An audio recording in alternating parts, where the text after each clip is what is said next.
മിക്കവാറും ഈ ഒരു ഇറാൻ്റെ യുദ്ധം കഴിയുമ്പോഴേക്ക് ഈ ബെസ്റ്റ് ഫ്രണ്ട്സ് ആയിരുന്ന അമേരിക്കയും ഇസ്രായേലുകാരും കൂടെ അടിച്ച് പിരിയുന്ന എല്ലാ ലക്ഷണങ്ങളും കാണാനുണ്ട്.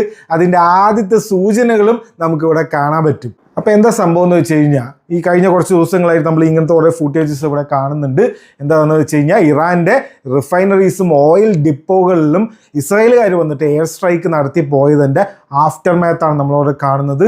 തീ എന്ന് പറഞ്ഞാൽ ഒടുക്കത്തെ തീയാണ് ഇവിടെ കത്തുന്നത്. അതേപോലെ ഈ തീയൊക്കെ കത്തി അത്രയും ഓയിൽ കത്തിയിട്ട് മേഘങ്ങളൊക്കെ കറുത്ത മേഘങ്ങളായിട്ട് അതിൽ നിന്നൊക്കെ ഓയിലിൻ്റെ മഴയാണ് അടുത്ത ദിവസങ്ങളിലൊക്കെ ഇറാൻ്റെ ടെഹ്റാൻ്റെയും ഈ കരാജ് എന്നൊക്കെ പറഞ്ഞിട്ടുള്ള കുറേ സ്ഥലത്താണ് ഇതൊക്കെ ഈ അറ്റാക്കൊക്കെ നടത്തിയിരിക്കുന്നത്. അപ്പോൾ അവിടെയൊക്കെ ഓയിൽ മഴ വരെ പെയ്യുന്നുണ്ട്. അത്രയും സീനാണ് ഇതിൻ്റെ ആഫ്റ്റർ മാത്ത് പ്രശ്നങ്ങൾ എന്നൊക്കെ പറഞ്ഞിട്ടുള്ള വീഡിയോസും ഇതൊക്കെ നിങ്ങൾ ഓൾറെഡി കണ്ടിട്ടുണ്ടാവും.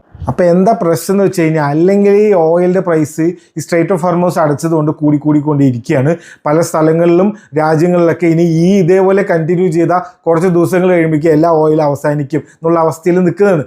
പ്രൈസ് കൂടിക്കൊണ്ടിരിക്കുക. അതിൻ്റെ ഇടയിൽ ഇതും കൂടി ആയപ്പോൾ ഇനിയിപ്പോൾ ഇറാൻകാർ എന്ത് ചെയ്യും? തിരിച്ചു അറ്റാക്ക് ചെയ്യും. ഇപ്പോൾ അവർക്കൊരു കാരണമായി ഈ ഓയിൽ റിഫൈനറീസിനൊക്കെ അറ്റാക്ക് ചെയ്യാൻ വേണ്ടിയിട്ട്. അപ്പോൾ ഇനി ഈ ഓയിൽ റിഫൈനറീസ് ഓയിൽ ഡിപ്പോകളിനൊക്കെ അങ്ങോട്ടും ഇങ്ങോട്ടും അറ്റാക്ക് ചെയ്യാൻ തുടങ്ങിക്കഴിഞ്ഞാൽ ഓയിൽ അത്രയും കുറഞ്ഞു വരും. അപ്പോൾ ഈ ഓയിൽ ഈ ഒരു ടെൻഷൻ കാരണം 23% എന്തോ ആണ് ഈ തിങ്കളാഴ്ച കൂടിയത്.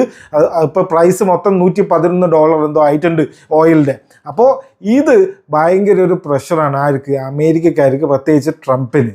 അമേരിക്കക്കാർ ആദ്യം തന്നെ പറയുന്ന കാര്യമാണ്, ഞങ്ങൾക്ക് ഇറാൻ്റെ ഓയിൽ വേണം. യുദ്ധം കഴിഞ്ഞിട്ട് പോകുമ്പോൾ വെറും കൈയോടെയല്ല, ഈ ഇറാൻ്റെ ഓയിലും ആ ഇൻഫ്രാസ്ട്രക്ചർ മൊത്തം ഞങ്ങളുടെ കമ്പനികൾക്ക് ഞങ്ങൾ വിൽക്കും എന്നുള്ള രീതിയിൽ തന്നെയാണ് അവർ ആദ്യം മുതലേ സംസാരിക്കുന്നത്. അപ്പോൾ ഈ യുദ്ധം കഴിഞ്ഞ് പോകുമ്പോൾ ഇവിടെ ഈ ഇൻഫ്രാസ്ട്രക്ചർ ഒന്നും ഇല്ല, ഇസ്രായേലുകാർ വന്ന് ഇതിനെയൊക്കെ ബോംബ് ചെയ്ത് പൊട്ടിച്ച് കഴിഞ്ഞാൽ എങ്ങനെ ഉണ്ടാവും?